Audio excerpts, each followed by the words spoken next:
Am I pretending that I'm experiencing pleasure, or am I pretending that I'm not experiencing pleasure? I just want to say one word to you. Just one word. Yes, sir. Are you listening? Yes, I am. Hot dogs.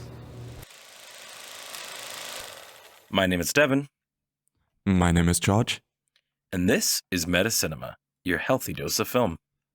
This week, we're gonna talk about The Graduate and May December, two relationship dramas surrounding big age gaps. And we're gonna go there real quick since nothing of interest really happened in the world of movie news, at this time of us recording this at least. Sundance is happening in Utah right now, but not a lot of critiques have been released yet, and most awards are still to be awarded. So let's just jump right into our potentially most divisive movie discussions yet, starting with The Graduate of 1967. I saw this movie originally, probably way too young, 11 to 13 age. It was like a friend of mine's, like he was really into this movie and he really wanted me to watch it. And it was weird. I remember liking it though and thinking it was like a good movie. I have not seen it since then. And then I rewatched it today. And man, I really hated this film. Really did not like this at all. Yeah, that's an interesting setup because for once I am the one who's seen it the very first time this time around. This was always a blind spot for me, but I kind of loved it. So we're looking forward to very differing opinions. What did annoy you that much about it, Devyn? Okay, I mean, there's like a long list here for me for sure. So like, we can start off from the top. Not only is the opening song a really weird choice, I think the music is just a terrible choice throughout this movie. It just doesn't fit the vibe of the film in any way, really, to me. It's very like juxtaposed and not in like a good way. That's my first issue that really comes right off the bat of this movie. It comes in strong. I get it to a degree. I think particularly the song Hello Darkness, My Old Friend just is so memed to death at our age at this point in time that I just can't listen to that song and take anything serious that is playing visually with that. I think that's just a little bit of a cultural phenomenon where the song just got overused at a certain point. It wasn't an original song for this movie, so people definitely had pre-existing memories and emotions attached to almost all of these songs. Only the Cheers to You, Mrs. Robinson, it was an original song for this movie. But the rest was completely jukebox soundtrack, really, which is one of the radical things about this movie. Jukebox soundtracks just weren't a thing in 1967, and this was one of the very experimental sides of this movie, even though just looking at it nowadays, it feels normal and just maybe a little odd with the way it chose songs. But yeah, this was seen as something very out there and experimental to use pre-existing pop music that people already have emotions associated with and use that to, as I said, juxtapose it with imagery where they wouldn't maybe not expect those emotions to come up. That's interesting. Yeah, and I could see that, especially because like they reuse the same like 3 or 4 songs quite a lot. So I could see it being like, they weren't. It was already like a brave step or an experimental step they were taking. You know what I mean? It's rudimentary compared to now. So that makes sense on why it's like that. You said that the Beatles song was made for this movie? Mrs. Robinson in the version of the film is by Simon and Garfunkel, and it was originally written for this film. All of the songs are by Simon and Garfunkel of the movie, the entire jukebox soundtrack. The famous version we know by the Beatles is a cover of that Simon and Garfunkel song. So that's the lore there. Crazy. Okay. Yeah. Okay. That makes a lot more sense. That's super cool. I knew that. I thought that all the songs were by them, and then that one comes up and I'm like, what? Okay, just one Beatles song? Yeah, I was also confused, yeah. But so yeah, I mean that's kind of the tip of my iceberg with this movie. Keep going. Keep at it. I definitely would say like this movie's outdated as hell. There's a lot of things in this movie that are just not okay behaviors. And, you know, that's fine. We can have movies where people are bad and they're not great humans and stuff. Hmm. This movie, because of the way it ends, doesn't portray this as a bad person being bad or doing shitty things or just being weird. These things are okay and it's rewarded in the end. And that's just the way storytelling is kind of framed, especially at that time. That for me just makes the movie feel super outdated in a lot of ways. So to you, the Dustin Hoffman character, Ben, is like the bad guy, and you think he gets rewarded too much by the end? I think he is a bad guy. I don't think this movie necessarily has a villain. Mhm. You know, he's a villain of his own making. He puts himself in a shit situation. Well, he doesn't put himself there. He just gets there, you know? He just kind of makes bad decisions throughout the movie. It keeps making these shitty decisions. It's funny. It's not like Uncut Gems bad decision making over and over again, Mhm. but it's like you're watching this guy just make the worst fucking decisions over and over again in this movie. Just like stalking her at school. You know, I mean, we'll get there as we go. Yeah, I think he's not great. Obviously, the mother character is you know, she has faults. I think the only real innocent character in this movie is the love interest, the daughter. I forget her name already, Elaine, I think. And the real problem with that is that she's only like without fault for the most part in this movie because she's written as a prop.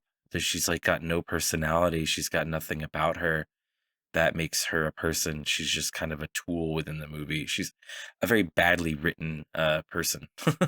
Mhm. I do kind of agree. One of my problems with the plot side of things is that throughout maybe the middle and towards the end of the movie, there's a lot of back and forth in order to create conflict, really. Hmm. And a lot of people, like in particularly Ben and Elaine, make a lot of decisions really on a whim, basically, and there's a lot of back and forth just in order to create conflict, for sure. By the end, I'm not sure if it tries to even portray it as a win for them, as if like now they got what they wanted. I love how in the end it just keeps on staring into their faces, and there's this ambiguity surrounding it, because even though in the beginning they smile and they are like, yeah, we did it and isn't it crazy, and now we're sitting here, but with the shot staying with them, I feel like the emotions shift and there's more and more doubt in their minds about if this was good at all, if they just fucked up their lives, basically. If it was really reasonable for them to run away, and with the fact that she is already married at that point, you know, he didn't interrupt and stop it before then. Hmm. There's just so much where I felt like in those emotions and how their smiles kind of drift away and they look at each other a few times, where I thought, yeah, there's a real question mark in the room right now, and they don't know if they did the right thing, or they already doubt that they did the right thing, and it's been 2 minutes basically. Yeah, see, I mean, even taking that route, right? Then you're taking the route of like two people who make bad decisions together and they end up together via their bad decisions, right? Hmm. That's how I looked at it basically. Yeah. And there are movies that do that so much better. It's hard, you know, I don't want to compare movies necessarily. But yeah, there's just other movies that have like attempted this idea and it pays off so much better to me because in those movies you have two characters, and at least then you have this character study of these two characters and their love and their fucked up ways or whatever it is, or they're breaking away from their societal chains together and stuff, right? Hmm. But in this movie you just have this man doing really bad behaviors toward women, specifically this one woman kind of, and being rewarded by her love from it. And it just doesn't feel right. Mhm. I'm really bothered by a lot of the act, like the behavior in this movie, because I don't think it was portrayed as necessarily like he's being a bad guy at the time. Yeah, I get that. I get the all of the potential morality question marks surrounding that. I think it was absolutely not where my focus is watching it. Mm. A lot of the things that really surprised me with this movie were the ways in which it did hold up. Like even on a story side of things, where in particular in the first half of the movie, there's so many great little scenes about power dynamics, and within that scene of itself, it all seemed contained and it seemed well aged. So I was already kind of positively surprised by that. That I maybe wasn't too annoyed once like the general overarching ethics come into question. But the main thing that I really took away was the way the editing, all the match cuts, and the audio design, the sound design of this movie really had a very fascinating way of telling story. At one point, he lies in the pool and we see this close-up of his father standing next to him, rising above him like a tower and being like, "What are you doing?" And he just replies, I don't know, I'm just drifting here." Mm-hmm. And to me, the whole movie, that's like the movie. I think he very much represented more so his generation of not being sure if the values of the bygone generation and the things they try to impose on them and their lives and how to live it, if they still apply. And the generation was kind of drifting through life and not really knowing where to go, and if they should rebel against the former generations or if they should embrace it and really go along with what they are being told. That's to me what the main takeaway of the movie was, or the main thing that I focused with the movie. And with that in mind, there's so many insanely good imagery and ideas to support those themes. You know, all of those match cuts obviously help with this feeling of just floating through life. There's this sequence in the beginning when he starts having an affair, and within like 3 minutes, we go through several of their meetings. We go back to his room, basically, and him avoiding his parents. We see his doubts in his mind as to should he do it or should he not do it, and how he still enjoys that. There's this, all those fantastic shots, like him jumping out of the pool into the bed with her. Yeah. Even though there's, with a lot of the middle part, I had my problems because of the things you just mentioned. That's basically the main reason. But by the end, there's also fantastic imagery. Like before they even leave the wedding, I loved the POV shots, the Elaine POV shots, where she just looks into the annoyed or angry faces of her father, mother, and husband. But even more so was the shot of when they left the church and they closed and barricaded it using the cross, which is, such a symbol of conservative Christianity. I didn't even notice they used the cross. Yeah, they used the cross to barricade the doors and lock the older generation behind them and really run away. Like imagery-wise, that's just such an amazing, fascinating idea to me. That really won me over by the end again. And yeah, I already pointed out them two sitting on the bus and the ambiguity surrounding that moment afterwards is also great. But yeah, those are my main things that really fascinated me. So I just want to start.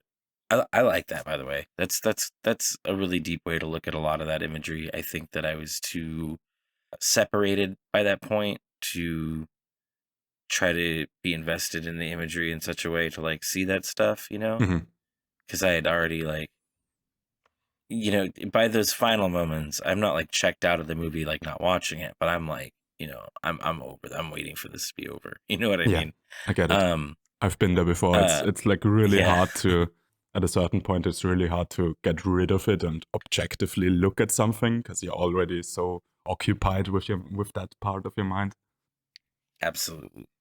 Yeah, so I have a couple notes too from more the beginning of the movie area. I think it's interesting how rapey she is Yeah. when she's like trying to seduce him.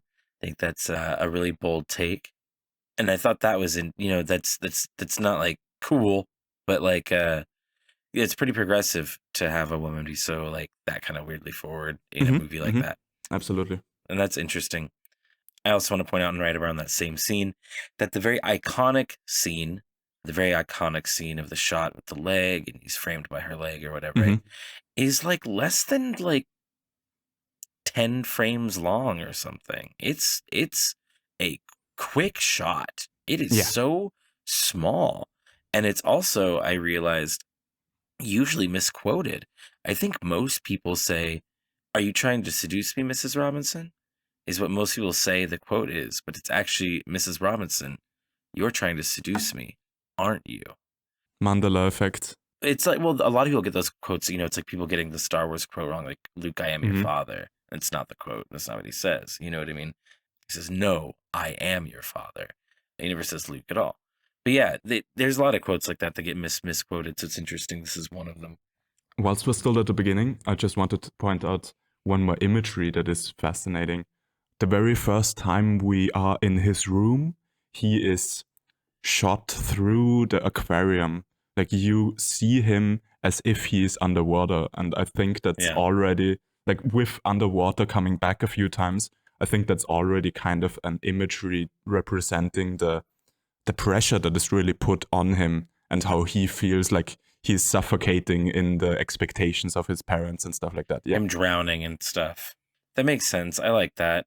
I thought that it was really funny and just bizarre human behavior, speaking about the fish tank, that the second time we see him in his room, which is when Mrs. Robinson shows up in his room, he has like no reactions to her like ashing on his bed or like her throwing the keys in the fish tank. He's just like, "I'll grab that." Like zero reactionary. Like it's so weird. What a weird person. At the same time, that's again one of those scenes similar to what I pointed out with Saltburn, where the power dynamic just constantly flips back and forth. Like the scene starts with she needs someone to drive her home. So he has the power, he has the ability, the car, the keys, whatever. Then she throws the keys into the fish tank, taking away his power and kind of like, "Yeah, you gotta do it the way I want you to do it. You're gonna get wet now," basically, forcing that upon him. She has the power. They drive to her.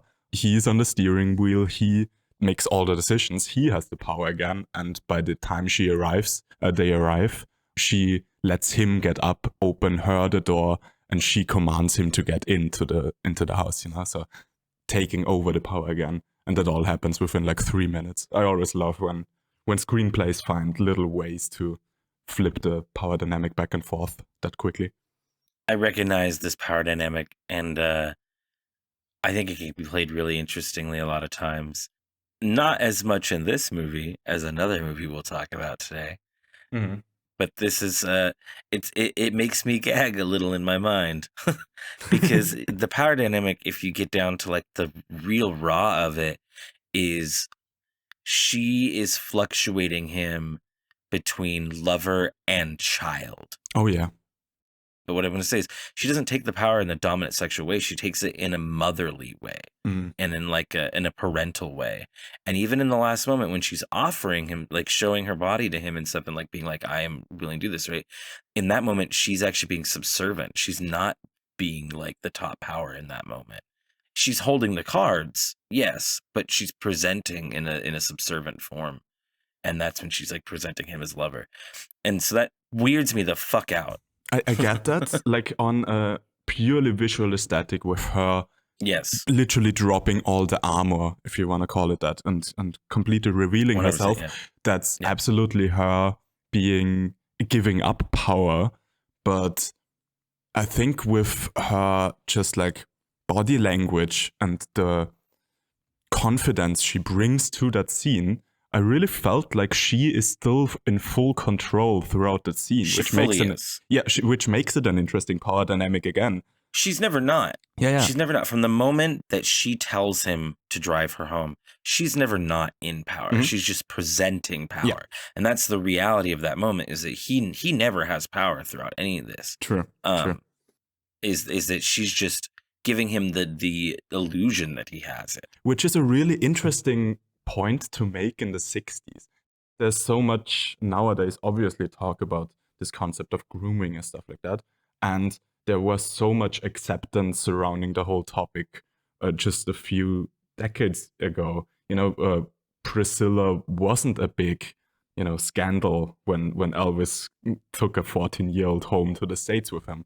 That just happened, and it got accepted. That was part of show business. Powerful people can do that, apparently. And Woody Allen and his 19 or 17-year-old cousin or something weird or whatever it was. Exactly. Stuff like that was kind of just acceptable. So not only that a movie goes there and clearly points out how that is a fucked up power dynamic, how that young person clearly can't handle all those emotions and all the lack of experience in comparison to this person they are in front of, and all of that. And also at the same time have kind of this flipped gender dynamic of it all. It's all very ahead of its time. Like that's part of what really surprised me about it.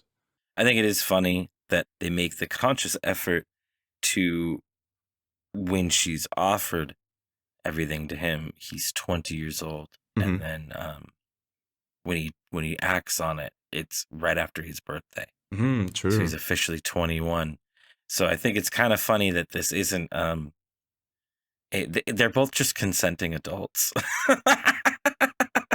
And in times, that's just a cougar. Like that's just an older lady who likes younger guys, and there's like nothing wrong with that now. Yeah. Like, so it's outdated a little bit in that way, but not like, terribly. To me, that's a part of what made it so interesting, because they didn't go fully there as in, okay, she's clearly doing something wrong. They made it on a legal level totally okay and acceptable, even out of nowadays standards.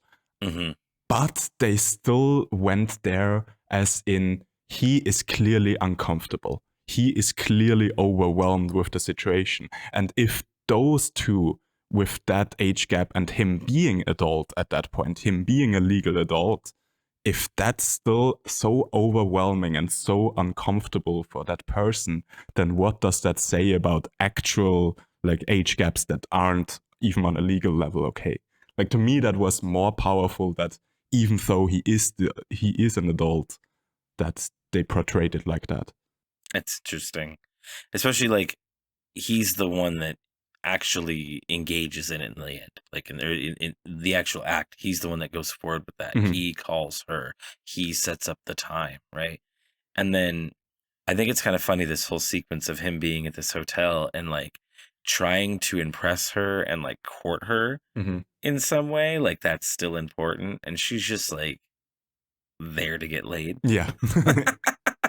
And he's just not really picking up that vibe the whole time, that's all this is kind of funny, because it's like all of these weird conflicting feelings that he has are very just self-imposed and like probably a part of his being so young. Yeah, right? for sure, He's like very confused by all these kind of feelings, and she's just like, this is just what, to quote a movie, this is just what adults do.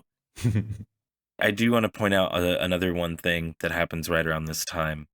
His dad's advice to him, not his dad's advice, the husband of the lady's advice, of Mr. Robinson. His advice literally to Ben is, you should go have sex with random women. Let me give you my daughter's number. And that just blew me the fuck away. I was just like, man, this movie's outdated as hell. Yeah, that whole rearrange a date for our daughter. Yeah, that definitely was a little weird.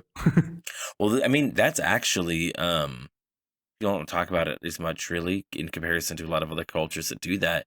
But arranged marriages is totally still a thing in the United States. Like today. Yeah, 100%. What? I could be wrong. I could be wrong about saying this exact religion, but I think Mennonites sometimes do it. I could be wrong. But for sure, in the South, affluent or rich white families often arrange marriages still. They're very like religious, very devout Christians or Catholic. I think they're Christians. But yeah, they arrange marriages in the South still. Quite a lot, actually. Particularly rich ones. Like it's a rich thing. It's a rich thing, yeah. Is it anything like the Habsburger thing of marrying into other rich families and gathering wealth through arranged marriage?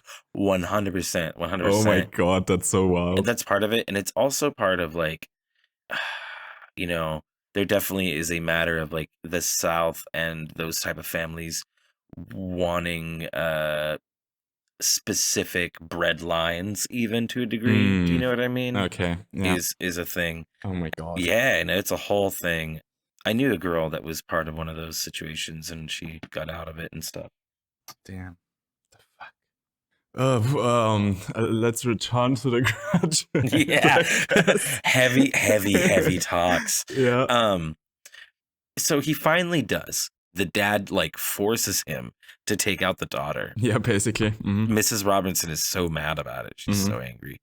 And this is where the movie really, to me, just screamed, this is not good. Is that so he decides to like make this date not good for her and makes a bad experience, so she won't want to do this again, and it's not fun. So he takes her to like a titty bar. Yeah. And like which is just so insane. And I think for how meek and how reserved he is as a character is a really either deep psychosis take on why he would choose to do this, or just doesn't fit his character very much. I'm not sure. But he does this, right? She flips out. She's crying.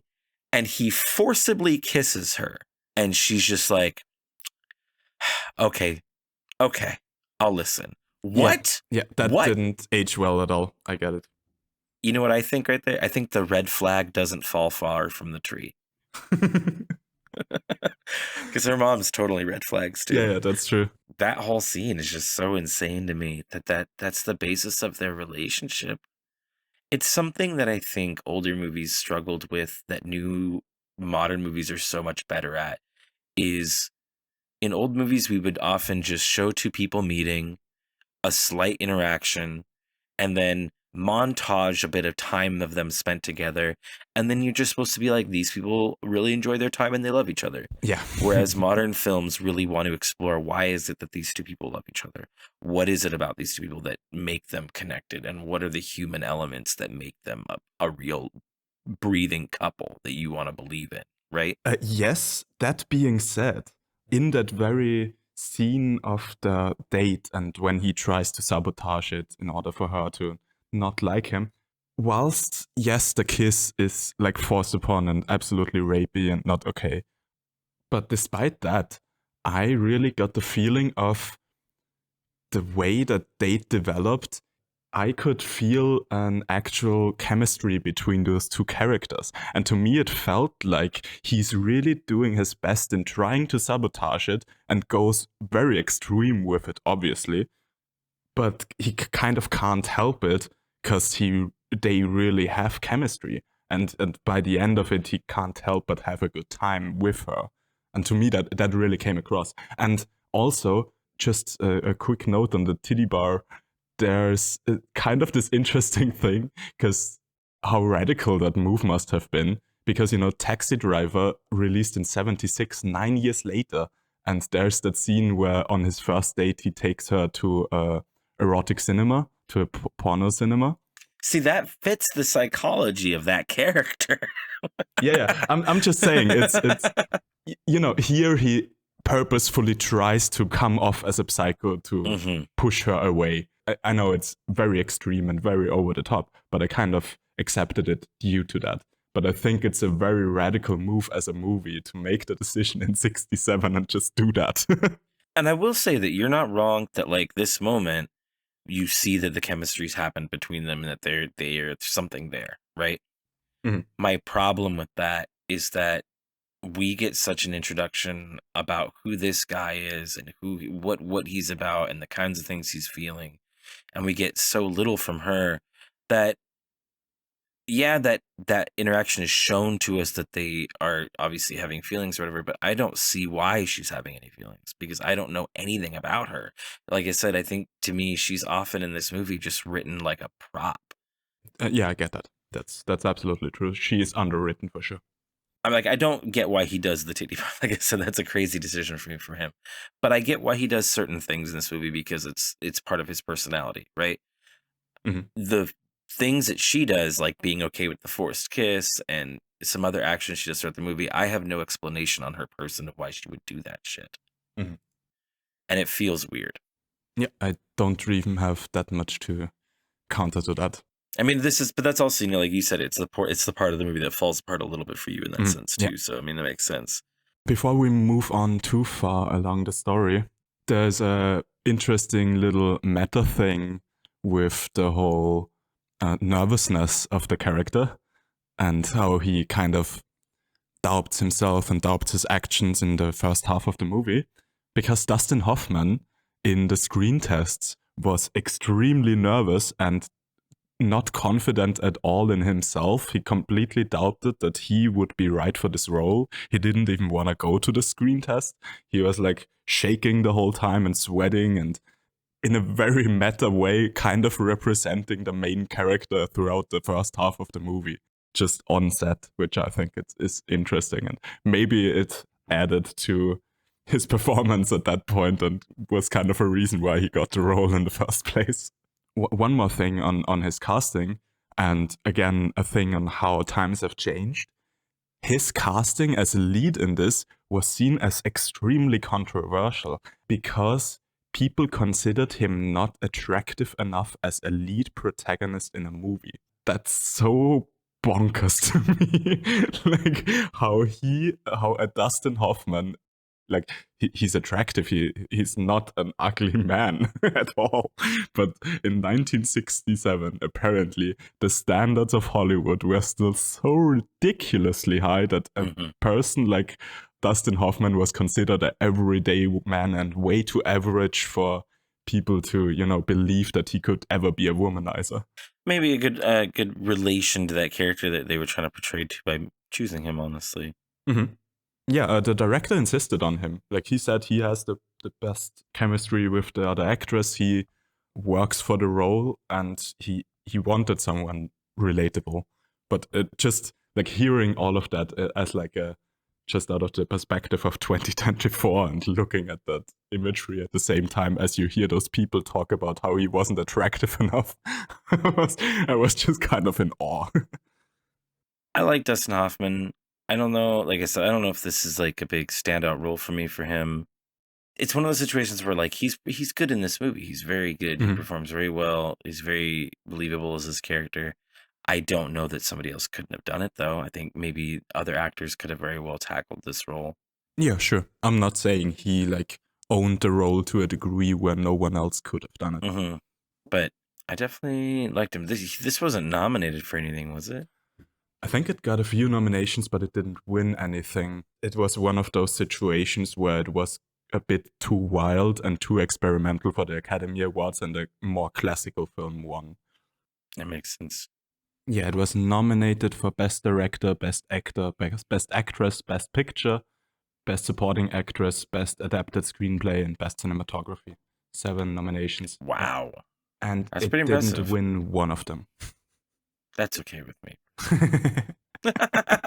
I don't think this movie was bad. Yeah, I feel like stuff like directing, cinematography, there's definitely elements where I could see it being the best of the year for sure. Yes, this movie's very well made, just because I don't think the acting is super top notch or anything, but this movie's super well made otherwise.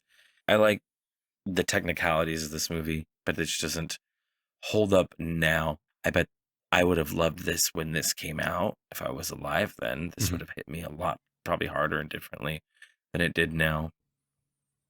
Yeah. I think I'm too inveiled in my way of thinking. Mm. Some interesting more imagery then that I wanted to talk about.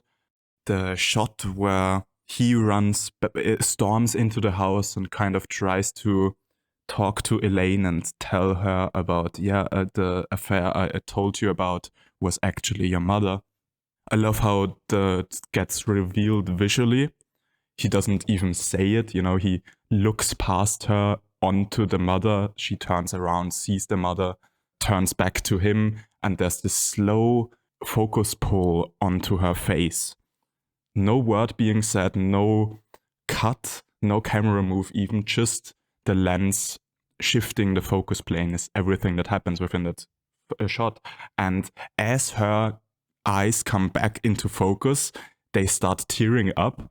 And I couldn't help but think about the fact that as her eyes come into focus, her vision gets blurry because she is looking literally through tears at that moment. I thought that was super interesting. I really thought that was interesting in that sense. Just she's going to tell on him.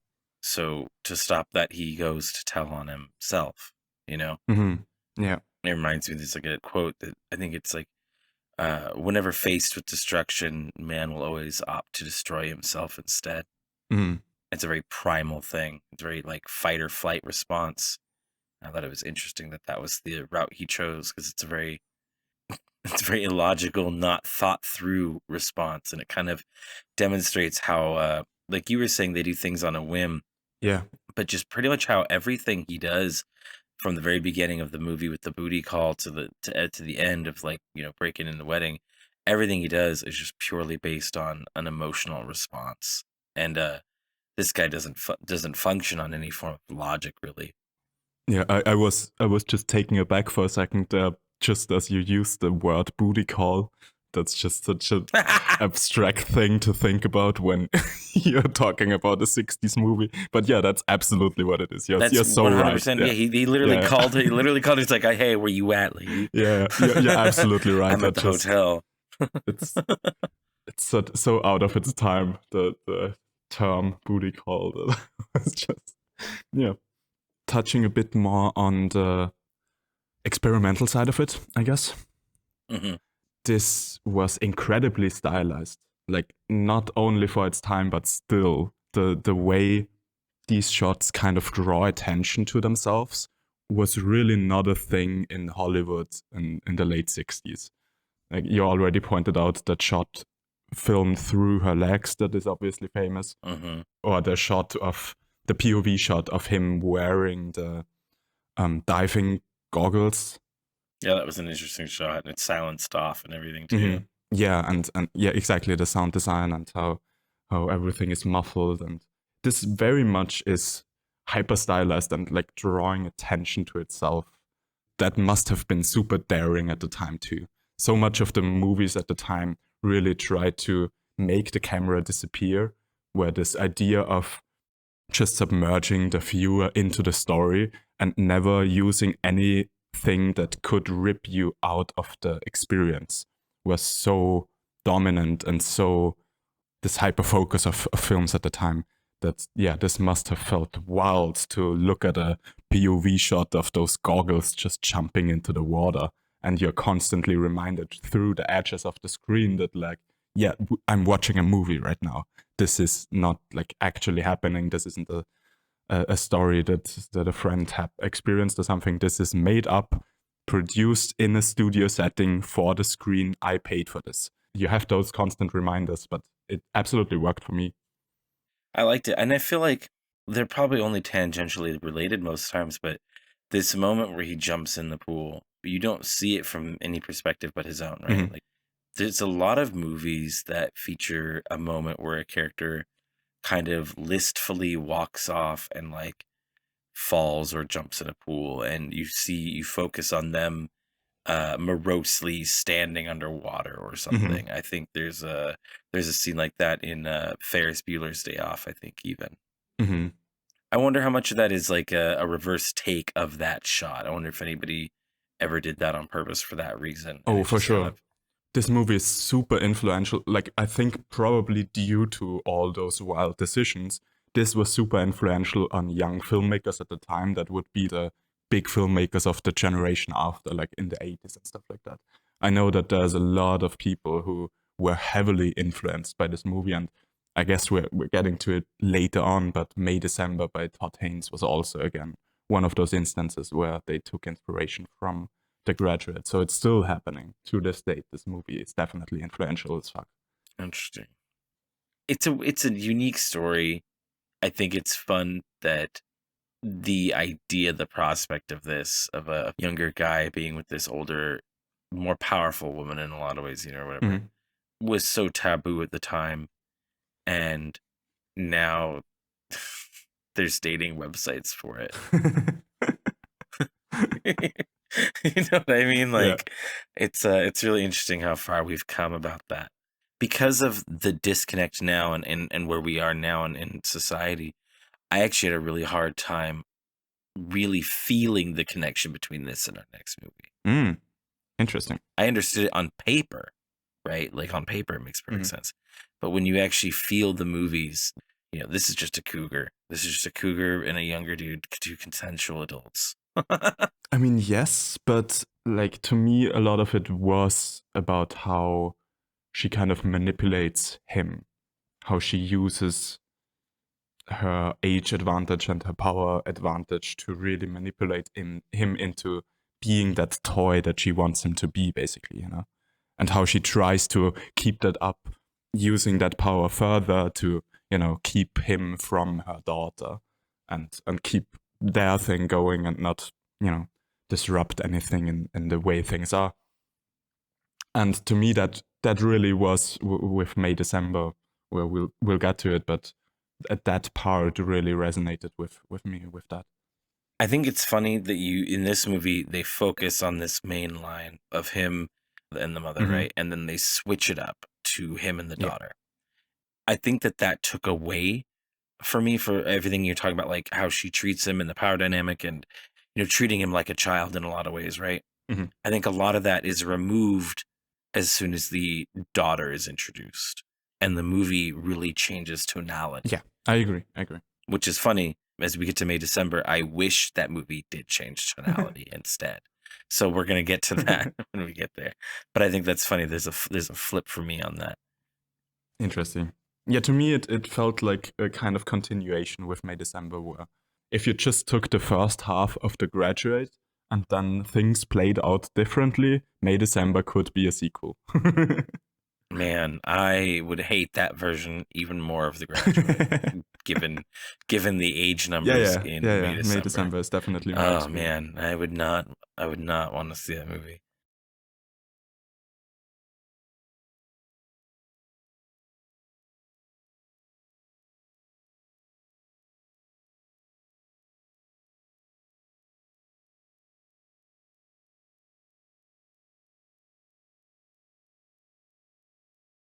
Before we get into our second movie, a quick behind-the-scenes info.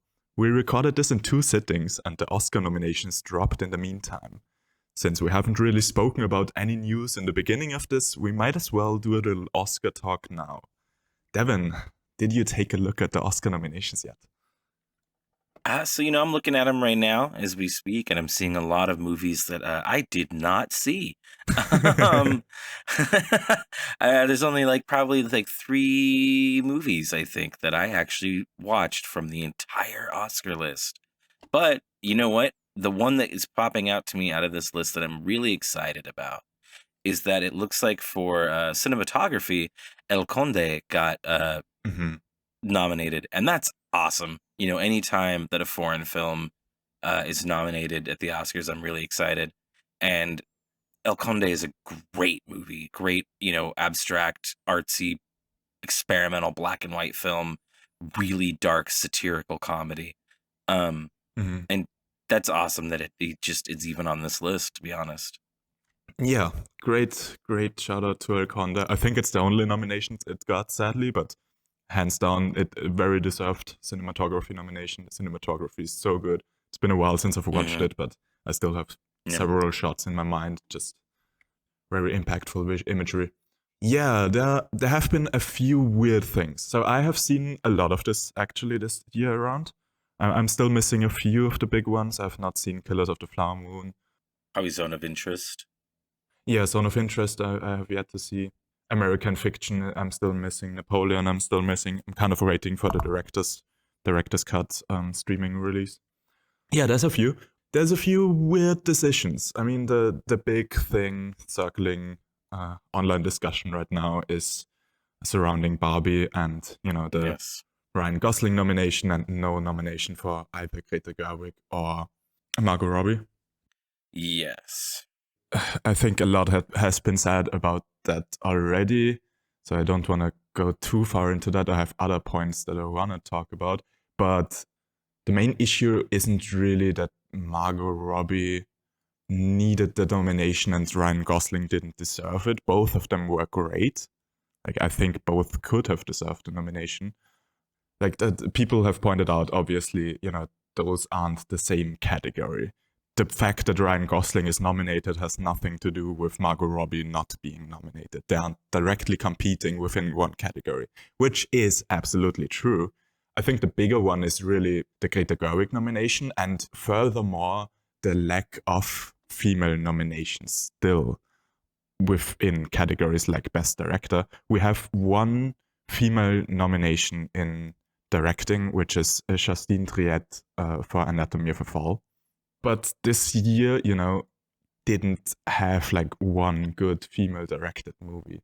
Obviously, you have Greta Gerwig with Barbie, but we also talked about Saltburn already, which got no nomination at all. And despite me not thinking it's a masterpiece or anything, I don't know, cinematography in that movie, the directing is insanely good. You could definitely nominate Barry Keoghan for it, you know. We had Bottoms this year by Emma Seligman. Incredibly well-directed movie, incredibly well-written movie. No nominations for that at all. Past Lives even got a Best Picture nomination, but the female director Celine Song did not get a Best Director nomination, you know. We just now finally got the movie How to Have Sex that got a lot of buzz at Cannes, which is also a female-directed movie. Molly Manning Walker did that. Absolutely would deserve a cinematography nomination. There's one of my favorite shots of the entire year is in that movie. The writing is incredible. Like, you know, it's not that Barbie specifically got not the female recognition. It's still more this bigger issue with the whole Academy not giving the recognition to female creatives in this field. It's indicative of a bigger issue for sure. But moving on from that side, there's some more funny bits. I already pointed out the Anatomy of a Fall directing nomination. It also got a Best Screenplay nomination and a Best Picture nomination. However, this French movie that is nominated for Best Picture is not nominated for International Feature. Do you know why? Isn't it also German produced? No. It would be the French nomination if. But it's not a mistake on the Academy this time around. The French didn't apply with Anatomy of a Fall. Each country can only submit one movie for the international Oscar, and they just chose a different movie. They didn't think that Anatomy of a Fall was their strongest contestant, so Anatomy of a Fall was never nominated for International Feature, but it was so strong that they just nominated, like it got several nominations anyways, and the actual French candidate didn't get any nominations. So that's a big L on the end of France. That's really funny. Books. Do we know what movie they did submit? The Taste of Things. It made it onto the shortlist, but didn't get a nomination. I don't even know that one. Yeah, I've never heard of that. So part of the list that I am a little more familiar with would be the animated features that they are nominating this year. You've seen more of them, I think, than I am, because you saw The Boy and the Heron, right? Yeah, and I also saw Robot Dreams at the festival. Okay, so yeah, I haven't seen either of those. And yeah, what do you think about that lineup, though? Boy and the Heron, Elemental, Nimona, Robot Dreams, and Spider-Man Across the Spider-Verse. Yeah, I have seen all of them but Elemental, which is probably the biggest one. So I like the selection. I liked all of those 4 movies, I gotta say. I hope it won't get to Elemental, honestly, because it would feel like the obligatory Pixar Oscar win. Yeah. But I wouldn't hate any of the other ones. I think I would give it to The Boy and the Heron, personally. Okay. Yeah, see, I haven't seen it yet. I've only seen Elemental, Nimona, and Spider-Man. I think I'd give it to Nimona over the other two. Spider-Man was great. It was really good. But it didn't break a lot of new ground from the first one to me. Nimona is kind of like a new, I believe that's like a new studio too, right? No, Nimona started as a Blue Sky movie. So the studio that did Rio, I think, was like the big one, and I think Ice Age was also Blue Sky IP. Yeah. They're no longer around, Yeah, they were a Fox company, and when Disney bought Fox, that's when the studio got shut down, because Disney already had their own animation studio and Pixar, so they didn't need a third studio. Then Netflix bought the rights for that semi-complete Nimona movie and finished it. I don't know what studio it finished. Maybe that studio is a new one. Yeah, since we're already at Spider-Verse, there is talk about a snub regarding that movie because of the soundtrack. The Across the Spider-Verse soundtrack was very innovative with the workflow and different elements they used.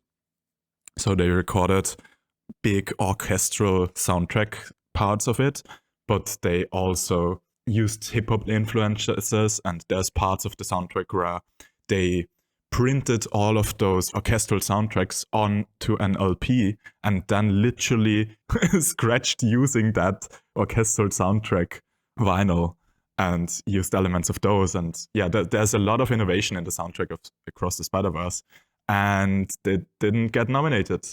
But, John Williams got nominated because he's John Williams. And now we can officially call Indiana Jones, The Dial of Destiny, an Oscar-nominated movie. So that's a world that we live in. Wow. Yeah.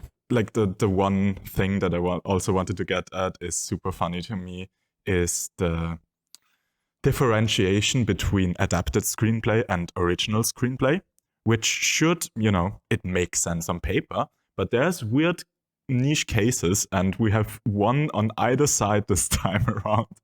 Maestro, which is based on the real life of Leonard Bernstein, the American composer and conductor. And it is considered an original screenplay by the Academy. I take it the other side would be Barbie. Exactly. And on the adapted screenplay side, we have Barbie, written by Greta Gerwig and Noah Baumbach, which is adapted screenplay because it is based on the vast catalog of source material that is a puppet. Well, not a puppet, but a doll. Yeah, a doll, sorry, yeah. Yeah, so a doll is apparently source material enough to call it adapted screenplay, but the actual real life of Leonard Bernstein is not source material enough to call Maestro adapted, and that's an original screenplay. So I don't know who the fuck made that decision, but that's absolutely insane to me. I have no idea. That's that's bizarre. The Oscars have always been a little iffy to me at best, for a lot of reasons. This year's no exception for me. To be fair, there have been worse lists. Like the movies that are here are, in my opinion, at least good movies. There's not like the big question mark for me that there often is. It's just like the classical. The Oscars saw like half of the good movies and gave them all the nominations, and the rest just kind of fell under the radar, and they are probably not aware that Dream Scenario exists, Yeah. Absolutely. I'm surprised the creator's on there. Yeah. Another thing I just saw at writing original screenplay is the nomination for May December. May December is the new Todd Haynes movie. It tells the story of Gracie, played by Julianne Moore, and Aaron, played by Chris Tenzis, a couple with a very questionable past. After starting the relationship when he was only 13 years old and she was in her 30s, Gracie got their child in prison and upon release married Aaron. We see the story unfold out of the perspective of the actress Elizabeth, played by Natalie Portman, who tries to get to know them for a film adaptation of their relationship. So Devyn, tell me about your problems. Oh man, they are numerous. First, I want to say that as I'm watching the movie, I'm writing notes down in my little handy-dandy notebook. I often draw a little picture next to my note, like a little scribble, so that I can just, while we're talking, be able to look over and have like a general sense of reference of what I should be talking about from that note, right? Mm-hmm. I have not drawn just so many unhappy faces for my notes as I have this movie. So many notes are literally just frowny faces. Right off the get-go, this movie makes me angry because it sets a very specific tone for me and then completely disregards it the rest of the film. And it's one thing to have a moment in your film where the tone kind of shifts or changes. It's another thing to lead the whole movie with this specific tone and then ignore it. And that's when the mom opens the fridge and to the first bit of dialogue you have in the movie, and the music has this really dramatic sting, and she goes, "Oh, I'm out of hot dogs." And that is so fucking funny. That is such a funny moment. And I'm just ready for this really weird greener grass type, like just obscure, weird, out of this world movie, you know? And it never repeats that feeling or that sense of humor ever again in the film for me. Not one time. That's so interesting. So from the beginning, I just feel misled, and I just hate that. But yeah, I just, this movie, I hated this movie. That's interesting that you say this is to you the only instance of this tonality, because whilst being definitely the clearest example of that camp kind of ironic humor, it's almost like a TV melodrama with the intense zoom and the super obvious audio cue. Yeah. That to me happened several times. Like the super over the top lisp that just gets more intense whenever she's in stress and whenever she tries to portray this innocent little girl, really. There was a lot of little moments that were so over the top to me with dialogue phrases and just the overacting that resembled that tonality to me, even though not as clear. That was really where I think it worked for me. It's interesting that you bring that up because that was a major discussion point online.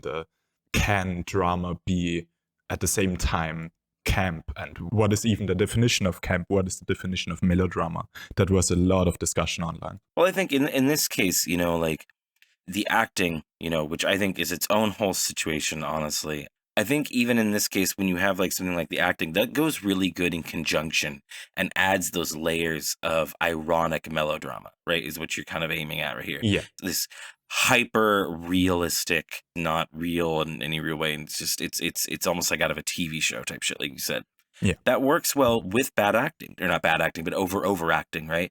Mhm. That really works well to it. The problem for me is that joke specifically isn't about how the drama, how they use the sound and stuff like that. It's about her reacting to something so small and mundane in such a big way. That's the joke to me. That's the funny. And that type of humor specifically isn't really repeated because the movie doesn't have anything else that's little. You go from this to people fucking 14-year-olds. Do you know what I mean? Like this jumps pretty far in tone in that sense. So when we talk about her acting and her lisp, any listener that is hearing me knows that I have a sense of a lisp. I had a really bad lisp growing up. Hers is so massively inconsistent. Not even to the point where it's just like, oh, it's just getting more intense when she gets stressed out or when she gets like that. There are literally moments where she says a word and in one part of the word, it's not there. In another part of the word, it is. But on another word, it's in the spots that it would have been in the other word. And I didn't buy it. To me, that was absolutely intentional. Like, I think that she, if at all, has a very small lisp and could talk pretty much normally. it's part of her acting up to portray this little innocent girl, basically.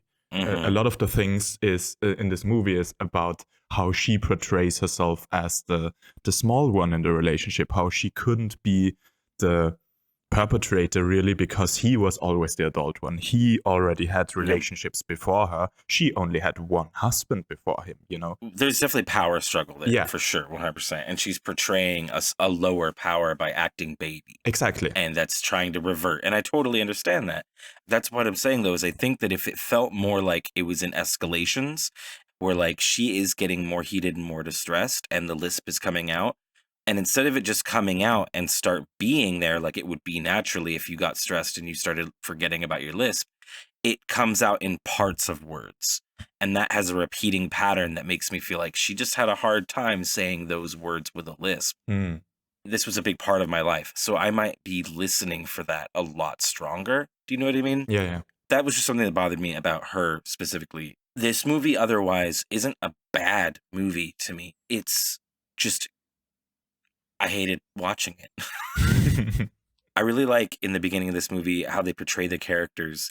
And at one point you realize, oh shit, that's her husband and not her son.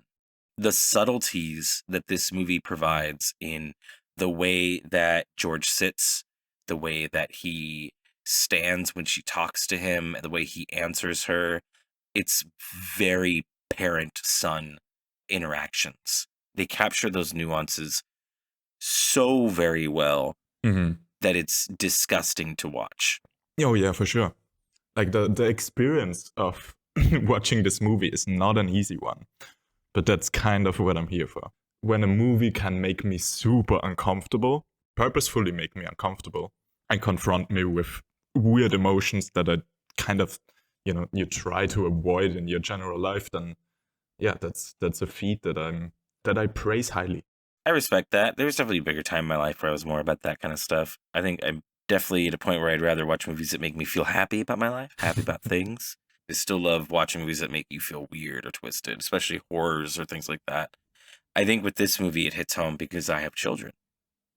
It's got a different taste in my mouth, I think. It's a cliche thing to say, but it does. When you have kids, your attitude toward a lot of art and stuff changes drastically. So this movie is just very hard to watch. Very hard to watch. Like my third note is, I hope this music is supposed to be this cheesy. I actually have a note for this. It is taken directly from a British melodrama from 1971. So that is part of the tonality of it being somewhat campy and odd. Yeah, man. The fusion didn't layer well for me. It just felt like weird, campy things on top of like a really heavy, real story. I guess I can go into a little bit of the things that I liked about it. Yeah, do it.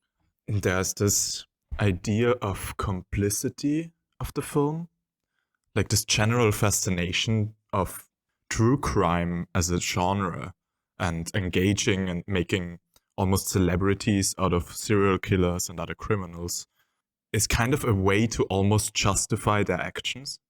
To a certain degree, people like Dahmer or something get celebrated now and they have a somewhat celebrity status, whilst the real victims are still around and are not really being involved in the creation or asked even in the creation of filmic portrayals of their stories if it's okay for them.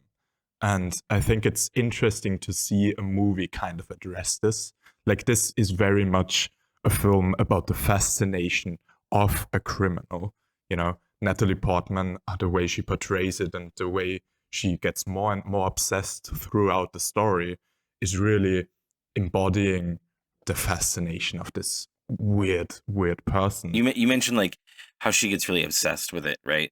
That's actually literally what I mean by I really wish this movie would have taken a different turn.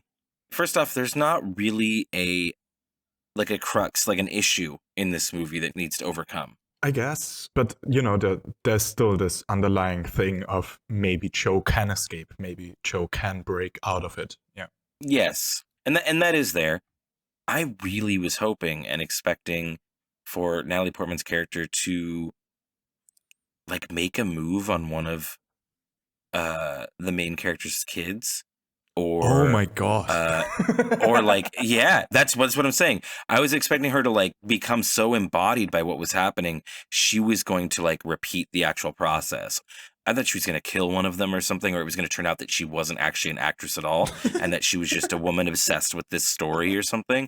I had so many more dark like things I thought was going to happen with this film, and as it plays out, I'm like left with, okay, well, what the fuck is the climax of this then? Where this felt like this was all a lot of buildup for a lot of nothing. That's so interesting, because to me, like, that Yeah. would have been insane twists, and It'd definitely been, like crazy. Yeah, when if she made a move on their kids that from a thematic stance and stuff like that, that would have worked. That would have been a great twist. It would have lie. been fucking amazing. Yeah. So I was super upset. But the way they played it out with this very understated, she's just playing the movie at the end, and she wants another take of making out with this little kid with the sentence, "It's getting real now. I need one more take." That is such an understated small way to basically do the same thing that I really admired it. Like, I fucking loved that scene. You don't want her to make it real. From an acting perspective, that makes sense. That's an interesting exploration of acting.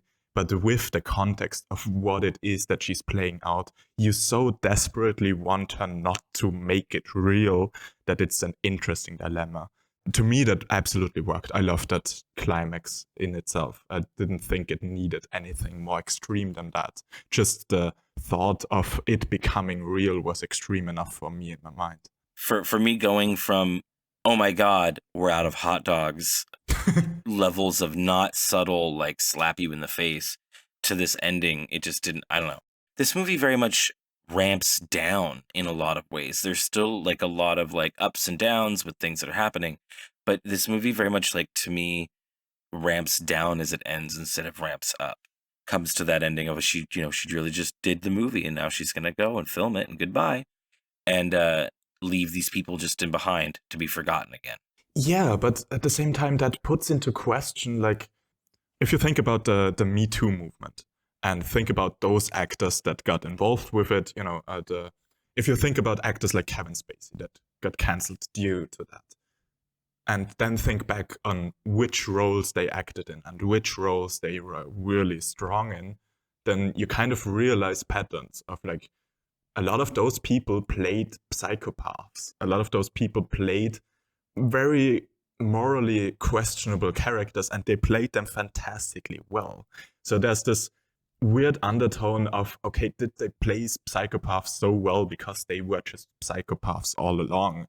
And that's one of the things that went through my mind when watching this, of like, if a character is so obsessed with this pedophile and is so obsessed with portraying this pedophile, becoming this pedophile, a part of her character arc is that she becomes more and more like the Julianne Moore character Gracie, from a visual standpoint, from her speech pattern, etc.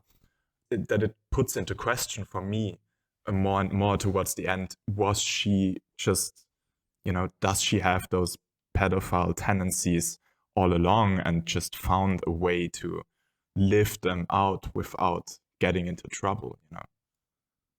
I absolutely do not take it that way. I 100% take it actually the complete opposite. And it's that, like, it feels like obsession. It feels like, which is an emotionally driven thing, right? She's obsessed with this woman in a way, 'cause she's copying everything almost, like, you're getting that vibe. That's where she's heading. And then the fact that she just dips off and goes and does the job, and that whole multiple scenes thing is fucking weird and creepy. But I feel like it's more that she is that dedicated to being an actor. That's what this woman is. She often just only cares about the things that'll help her understand the role better. Mm-hmm. I think that she only has sex with Joe because she wants to better embody the role of the woman. And it has nothing to do with anything emotional in any way. It's played off so it feels like it at first, right? But I think that that last scene showing her asking for another take of the kissing the kid, she's mechanical about this. Everything's mechanical to her about this whole thing all the way through. It's all just been an end game to become a better actress at this movie. Yeah, to me, it definitely had those undertones of how real is it? It's so much about what she talks is about it becoming real. Like that's a theme that comes up several times. It reminded me of that quote by, I think it was Robert Pattinson, who said, actors only go method when they are playing assholes. You know, where it's like, it seems like an excuse to live out wild fantasies. And like, that's a thing that interested me a lot about this movie and definitely came through to me. I guess another thing to bring up is this very real phenomenon of children who get molested and kind of talk themselves into accepting it and, you know, compartmentalizing it, blaming themselves even. Yeah. Is that they realize the reality of their scars and all of the problems still remaining from that when their own kids reach the age of their molestation incident. I don't know if you've seen it, but this documentary series, Leaving Neverland, about some of the kids, you know, were part of the Michael Jackson thing. No, I've heard of it, but I haven't seen it yet, no. They were some of the kids that in the court cases defended Michael Jackson and said, no, he'd never done anything to us. He never touched us. And then in this documentary, as adults, came forward and were like, yeah, we lied. Obviously, he was a god to us, basically. We would have done anything for him. But the one thing that unites them is their own kids reached that age when they lied for him. And they realized all of the innocence that was in them. They finally realized how vulnerable they were themselves in their age. Yeah. You know, they are looking at a genetic copy, basically, of them, as close to a copy as there gets, and looking at them at that age and how innocent they are. And that's really when the realization usually kicks in of like, oh, fuck. You know, I just had talking no about idea. Joe's realization? Well, his kids are going off to college, I think, is when... Yeah, their kids are slightly older now, and he had this additional, you know, he almost needed this additional confronting himself due to the actress being around and trying to learn about all of that. But it still resembles to me kind of this thing where, you know, there's this scene where he smokes weed on the roof with his son. Yeah. And it's almost like, you know, his son has succeeded him in development, really. Yeah, Joe's very stunted. Yeah. He is a kid in an adult body, really. Yeah, that just brought up all those memories of watching Leaving Neverland and how that reflects that to me. I want to piggyback a little bit on talking about Joe being stunted for a second. Because again, I think the actor that played him did a fantastic job of, like I said, like the tiny mannerisms of like the way somebody sits at that age versus the way somebody sits as an adult. It's a fantastic show of acting, honestly, how subtle that is. But I want to talk a little bit about her actual son. Her son, George, the character they misnamed earlier, is also incredibly stunted from this entire experience. He's playing music and stuff, which is fine. You can be a band in whatever age, I don't care. But, you know, he's got the bleached blonde hair, whatever hair. He's got nail polish and he's got a shitty attitude. And, like, he's acting like a rebellious teenager, even though he's, like, in his 30s or something. Yeah. I thought that was really interesting how these two different damages go down. We're only really supposed to be empathetic or sympathetic of one of them, really. I thought he was a fascinating character that they don't really spend a lot of time on. Yeah.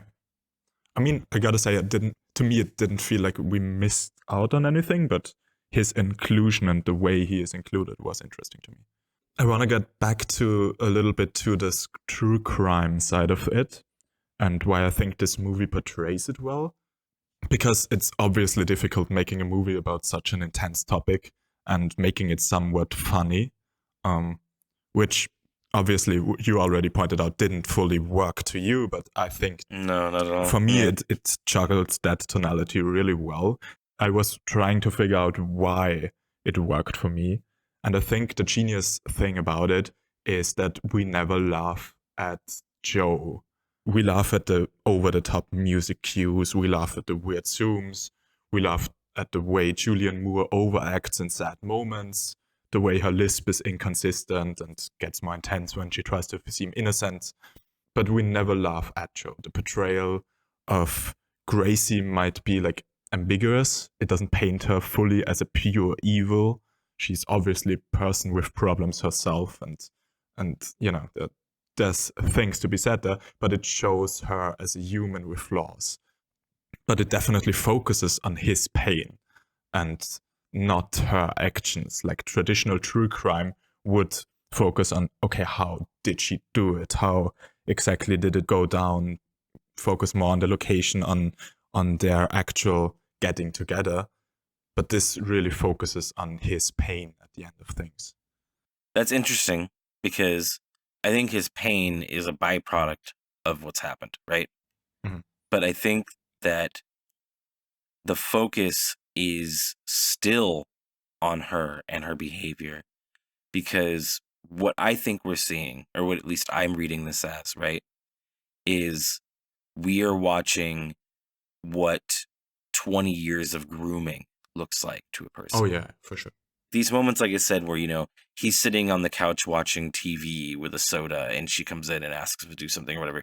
She's treating him that way because that's the way she's always treated him. Yeah. And he's behaving like this because she's trained him to behave like this. So what we're seeing is just the late stage of this. How did she do this? I think when you say that, you know, she's not portrayed as evil, I think that it is. Honestly, I think that it's fully portraying her as an absolute monster of a human being. Almost every scene she's in, she's either trying to be manipulating somebody, or she's like you said, she's changing the way she behaves and stuff to try to get the you know, to try to be passive against everybody or whatever. I think she's a terrible human being, and I think she's a horrible person and an absolute monster, 100%. Yeah, I mean, it's not that I feel like she isn't a monster. It's that I feel like the movie still has like this grain of ambiguity surrounding it. It's not 100% clear picture to me, but the one thing that is 100% clear is that he is in pain. There's no ambiguity surrounding the fact that this is not okay for him. That's I guess what I wanted to get at with that. That makes sense. You know, when I say like she's a monster and stuff, like that's obvious. She's a bad person because of what happened. You know, my grandfather used to tell me like the super cliche monsters exist, they're real, but they look like people. He used to tell me that as a little kid, right? And there are so many horror movies where you have serial killers and slashers and all kinds of things, and they're, you know, people that are being monsters or whatever, right? Mhm. This is what it's really like. This is a real person that is a monster. This is what the real monsters that my grandfather warned me about were these people who look and act normal, and that ambiguity is their weapon. That is what makes them so terrifying, is that they almost seem like normal fucking people until you watch them too long and you see the weird behaviors and you see the patterns and you catch that he's in pain and you see the things that are causing him pain are her actions. I think that it's a great demonstration of it. I think it's a fantastic way that they've portrayed that. I guess I saw his pain and I focused less on his pain and I was mad about what was causing it. Yeah, I get that. One more thing that I forgot to mention earlier about like this side of things where to me it questions the intentions of the actress. Just before we have that scene where she calls her agents and says the line, "They are cute, but they are not sexy enough," she visits the school of like their children, and she gives like this little Q&A, I guess, with the students. Yeah. Before she enters that room, in the hallway, one of the teenage boys smiles at the actress flirtatiously, and she smiles back in a, to me, uncomfortably also flirtatious way. It was weird. Like that felt too real to me, the way she took that. And that was really, I think, the first instance where I truly was convinced, okay, there's something more going on. The least I'd say is that on a method acting level, she is somewhat embodying the pedophilia already. That's so interesting that you focus on that in that scene, because in that scene, all I could focus on was that she was so hyper fixated on what acting is and what acting means and stuff, that when a student at a high school asked her what it's like filming, or if you ever have to film sex scenes, instead of just brushing that off at a high school or answering yes or no, she went into deep detail about what it's like to film sex scenes. Yeah. At a high school, I'm gonna say one more time. Yeah. That was mind blowing to me. I could not believe that was happening. How is a teacher not stopping what's happening right now? That's all I could focus on. Yeah, but that's part of it to me. Because, she doesn't, at this point, she doesn't seem to have a filter when it comes to sex and children. That's both in that scene the case. She's talking very directly about sexual actions with children and giving them clear and direct answers, whilst also being flirty with kids and whilst talking about the realness of it all and how at a certain point with acting, the line blurs between portraying something and feeling something. So that's all things that point towards the possibility of her having those real troublesome thoughts and fantasies, maybe. Blech. Yeah, awful. I know, but Blech. that all points towards that to me. Before we get a little bit farther in the story, I want to point back to when Joe goes to see his father. That scene really hit me because, he asks his dad, he's talking about his dad about his problem. Mm. And his dad says, you'll have more time to focus on other things. When he says, I think that this relationship might be over. What do I do if it's over? He says, you'll have more time to focus on other things. Mm-hmm.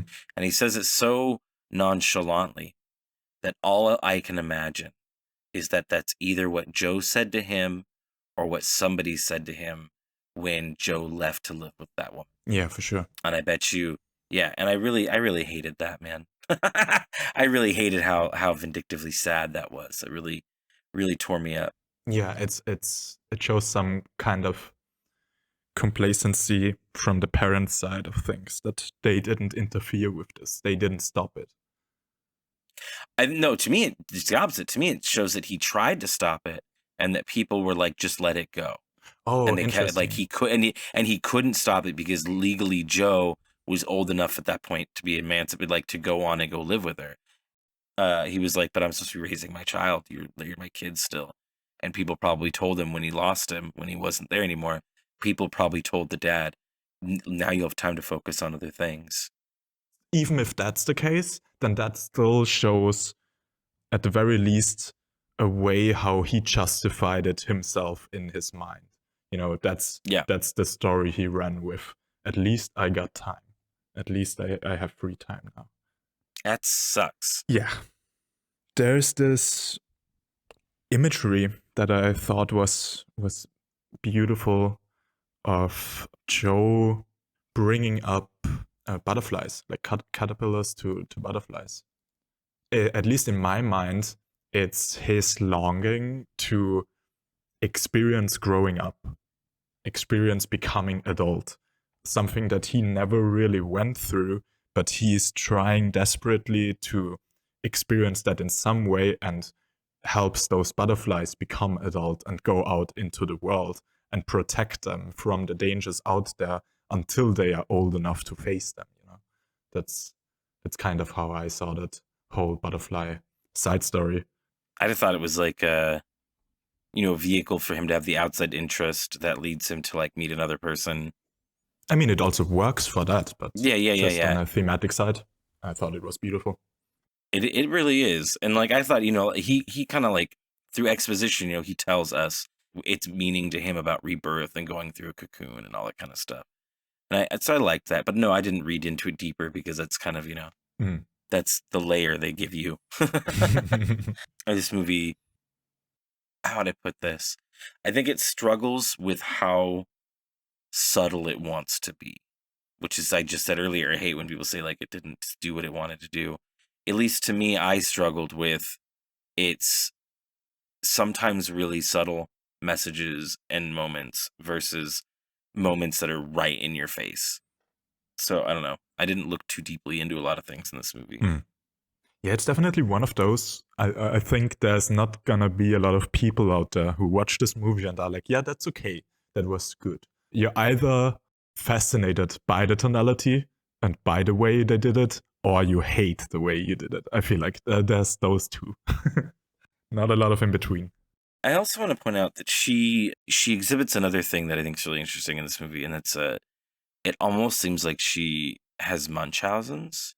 It's when you make yourself look sick or act sick, you try to fake symptoms so that people will take care of you or make, fix things for you or, generally take care of you and stuff. Or don't leave you is a big thing too. Yeah, for sure. For sure. The way she cries in bed and tries to like get him to stay, make him feel. Yeah, for sure. Like Munchausen's by proxy is when you do that to your child. You make them feel like they're sick all the time or they have fake symptoms so that they won't leave you. Mhm. That's what that is. Yeah. I don't know what the name for this is, but there's something here about when people make themselves look sick so that their child won't leave them, right? I Mhm. don't know what that is. I don't know what that's called. I'm guessing that has a name, but it's really, really, really interesting and disgusting to see somebody do that to their spouse who was a child at the time. Like there's so many things wrong with that. It's mind-blowing how many levels of there is wrapped in that one. In relation to that, on his perspective, it's kind of Stockholm syndrome, you know? Oh yeah, for sure. You're not wrong at all. You're not wrong at all. And she lays so much guilt on him, as you mentioned earlier. You talk. He's the seducer. She says, like, you're the one that seduced me. Yeah. She can do no wrong. She's the victim. She's playing victim. She's the weak one. He was the experienced one. Yeah. He had more relationships before her. Yeah, for sure. There's also a weird little line when she visits the place where it happened. And before she gets super into it at those stairs, which was such a fucked up scene. But the guy at the shop tells her when they enter the room, don't touch any of the bait. Then when she's in the fish store and he's like, don't touch the bait. Wait, I don't understand what you mean. What does that have to do with him saying the bait? What does that have to do with anything? Yeah, well, to me, it kind of resembled this. Don't get too close to this material. Don't embody yourself too close in her thought patterns, because here's where it happened. Here is where she touched the bait, I guess. is how I took that. Are you shortening the word jailbait right now? I guess jailbait implies he did it on purpose, right? No. They say jailbait because if you have a relation with that person, you will go to jail. Mm-hmm. It's not saying like they're gonna try to get you in jail. It's a not nice slang. I guess that's kind of it. There is definitely that parallel, and I don't think it's a coincidence that the room where it happened is where the bait of the store is stored. They could have taken any kind of shop, any kind of storage room. But what they chose was a room in a pet store filled with bait. So I think that's a very clear decision on the filmmaker's part. It's so terrible. Yeah, I don't know. I struggled with this movie. I guess regarding the tonality, if people want to explore that more, I can highly advise everyone to check out the YouTube channel Pro de Chanel. She's my favorite essayist. She does a lot of socio-political analysis of movies. And she did, I think, 50-minute long analysis on the tonality of May, December. So there's definitely stuff to dig into that is very well written and very well presented. Yeah, but other than that, that's pretty much it from my side as well. This worked for me. I absolutely understand everyone for whom this might not work. It's a tough sell. The story and the tonality and all of it combined is a very weird thing to work through. I guess one thing that I can quickly mention is that I thought it's interesting how this movie took inspiration of several things. And the most clear example would be Persona by Ingmar Bergman. Two strong female characters interact with each other, one of them being an actress. In this case, the actress tries to figure out the other person. In Persona, the other person tries to figure out the actress. There's a lot of visual parallels between the two, the way they are framed, particularly the shot in front of the mirror. One of the ending shots of Persona is them looking into the mirror, aka looking directly into the camera, standing next to each other and kind of playing with each other's hair. And that's one of the starting shots of May December, when Todd Haynes started working out how exactly they would film it, is taking that imagery and applying it to this. It's pretty much the shot when you look up the Letterboxd thing, both the poster and the banner. That's kind of the imagery from which this movie started. So there's interesting things to explore there as well. People want to dig further into it. I liked it a lot. Don't blame you for not liking it. But yeah, interesting movie. Terrible experience. The only thing remaining now is to introduce you to your prescription for the next appointment. The first film on your list is Poor Things, the new film by Greek director Yorgos Lanthimos, premiered and won in Venice. It is one of the best picture noms at the Oscars and generally gets a lot of praise all around.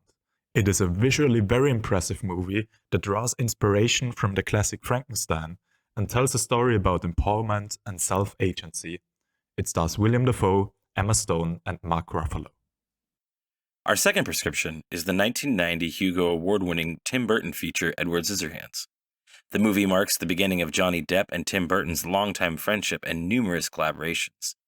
Depp plays the titular character, an artificial human who's been left unfinished by his creator. When Edward meets a door-to-door saleswoman played by Diane West, his life then changes forever. If you don't want to get spoiled for either of these movies, make sure to check them out by the next episode 2 weeks from now. I'm George. And I'm Devyn. And this was your Medicinema.